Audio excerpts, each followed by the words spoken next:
This is the Retirement Solution Podcast with financial advisor John Hicks, founder of J. Hagan Capital. And I'm Heather Branch here with John to talk about ways to help you prepare for your financial future, focusing on your retirement goals. RetirementSolutionRadio.com is where you can go to begin the conversation with John and his team at J. Hagan Capital. We also have links posted in the show notes. Again, that's RetirementSolutionRadio.com. All right, something that I have definitely heard you, John, preach about before is the whole idea of get out there and enjoy your life. Like, live your life. Straight. Do it. No matter what phase in life you are, like, be responsible, of course, but just live your life, especially when it comes to retirement. Of course. We've worked our whole lives to get to retirement. What you waiting for? I know. And I listen to people that are retired all the time. And they tell me, John, listen, I hear you every week. You talk about how busy your schedule is, how involved your kids are, all that stuff. And they say it every time. Hey, just don't take it for granted. They grow up. They get out of the house. You don't get that time anymore. And I've listened to every one of them because I've heard so many people say it over the past, almost 13 years since I've had kids. Yeah. And that's why you hear me talking about it, because I am a very involved dad. I am out there with them constantly doing it because I listened. And at the same time, as someone, this is not my first rodeo when it comes to retirement, even though I've not retired. I've dealt with thousands, literally. Heather, we were trying to go through the numbers the other day. Yeah. Almost 1,887 different people that I have counseled specifically on, can they retire? Can they stay retired? Should they retire? All these things. We're talking almost 2,000 times. Yeah. I've looked through numbers and tried to figure out, hey, what do we think is the most reasonable thing for this person to consider? So it's one of those things where when we're looking at advice, you can get advice from anyone, right? Everyone has more opinions than IQ anymore. It's like, I've got 27 opinions, but my IQ is about 7. And we get that all the time. But the idea, though, is that if we're looking at these things, what should we do when it comes to retirement? Don't go solo. That might be the dumbest thing we can do. That shows a very low intellect. I know that a lot of smart people think, oh, I can do this. Yeah. It's like going through anything the very first time. Yeah. Isn't it amazing what we learn the very first time you hold that brand new baby for the first time, or the very first time that they take the training wheels off the bike and you're looking at your grandkid going, oh boy, is this a good idea? Or did I just make a very terrible decision? Right. So it's about understanding, where should you get that advice? Do they know you? Are they aware of what you want to accomplish? And how can that work out in the back end? Right. Thinking about all these people that you've helped, see, almost getting close to 2,000 folks now, I am sure that in some of these conversations and some of these reviews, there have been unfortunate situations where you kind of have those dang moments for people that have come to you and you're wishing that you could have gotten ahead of where they are right now. Sure. And you are not alone in the feeling that you feel in those moments, John, because when it comes to the whole notion of why are you still working when you could be retired and enjoying your life, that's the very question that one attorney was posing online. He calls himself Beach Lawyer Paul. That's his TikTok handle. There you go. And for you folks with the grandkids, you know all about the TikTok. This is what he had to say about not waiting to retire. One of my best friends died a couple days ago, and he kept working at a job he hated because he wanted his pension to be a little bit higher when he retired. He planned to go to Italy with his wife. Now his wife is grieving the death of her husband. What in the hell is wrong with people who keep working as if they're going to get some big reward, and then you're too late to go away because you're sick, you can't walk, your vision is no good. Just don't work for money if you don't like your job. Life is too short. What a sad thing to do, to work and work and work, and at the end have nothing. It is such a sad lesson that he personally went through with his friend. I wish I had the wherewithal and the command of exactly what he just said to have told that to my own father. My own father made this exact decision. And what it was, ladies and gentlemen, it's a lack of decision. He decided that he was going to keep working, and kept pushing it off arbitrarily.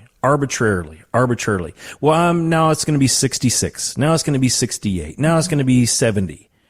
But he had a stroke at the age of 69. And my guess is that had he not had a stroke, he would have pushed it off to 71 and then 72 and then 74. And this is not planning. This is just procrastinating. My dad was known for this. But the amazing thing is my father had a stroke at 69 years old when he said he was going to have retired at 70.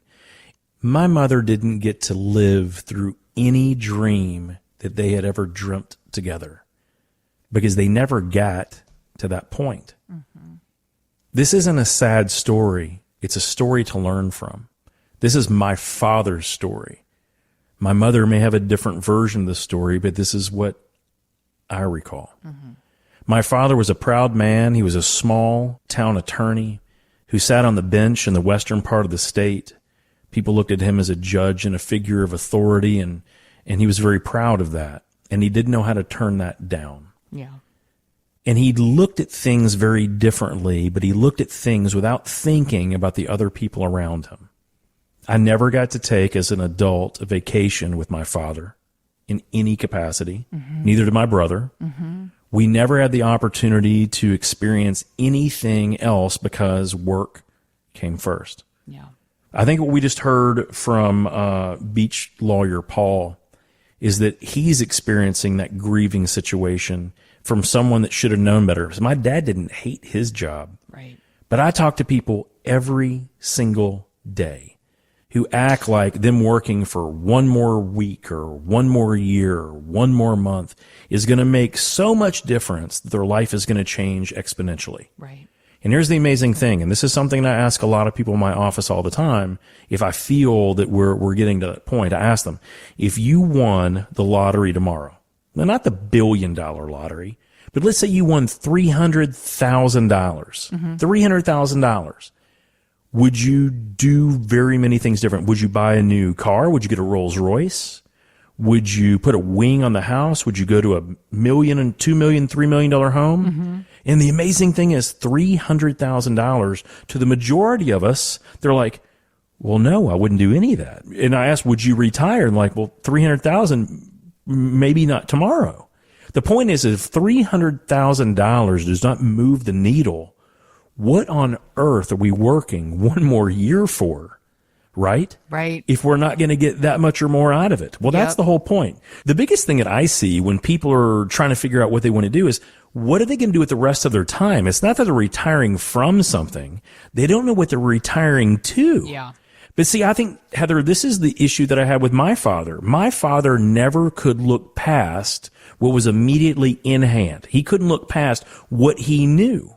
He didn't know about those things. And to be perfectly honest with you, he wasn't thinking about the dreams that he and my mother had created so many years prior. Mm-hmm. And because of that, he lost sight.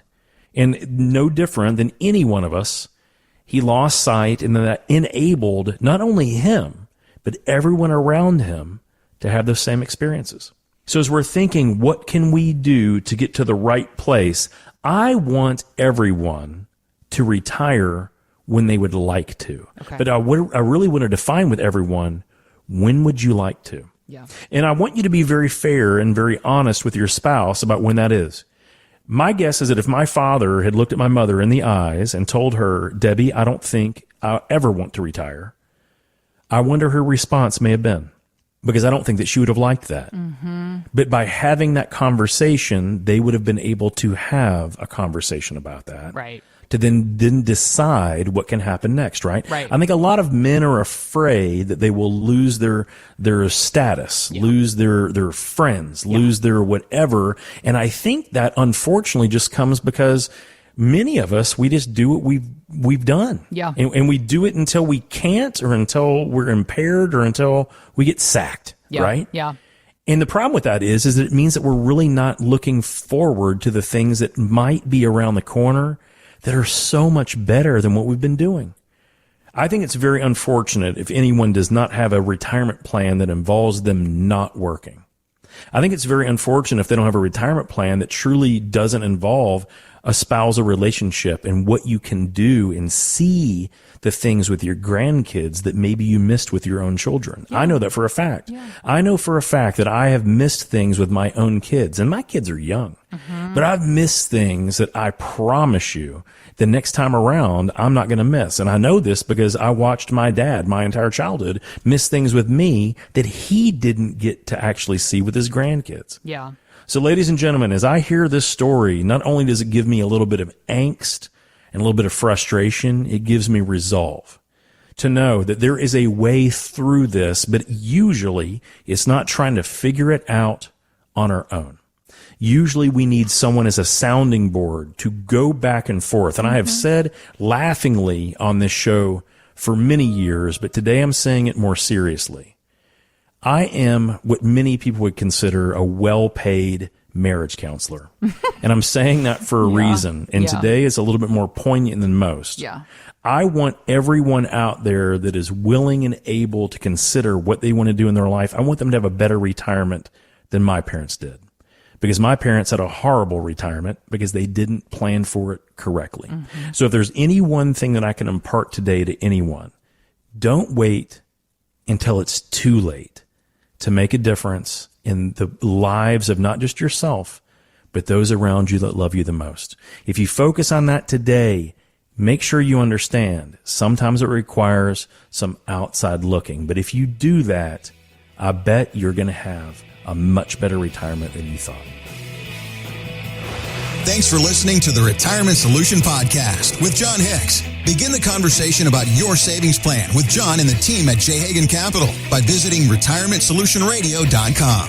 Be sure to listen to John's radio show, The Retirement Solution, Saturdays at 8 a.m. and Sundays at 9 a.m. on News Radio 840 WHAS. J. Hagan Capital Inc. is not licensed in all 50 states. To find out if J. Hagan Capital Inc. is licensed in your state, please call 502-690-5635. J. Hagan Capital Inc. is not affiliated with nor endorsed by the Social Security Administration or any other government agency. It does not provide legal or tax advice. Annuity guarantees rely solely on the financial strength and claims paying ability of the issuing insurance company. By contacting us, you may be provided with information about insurance and annuity products offered through Jonathan Hicks, insurance license number 548962.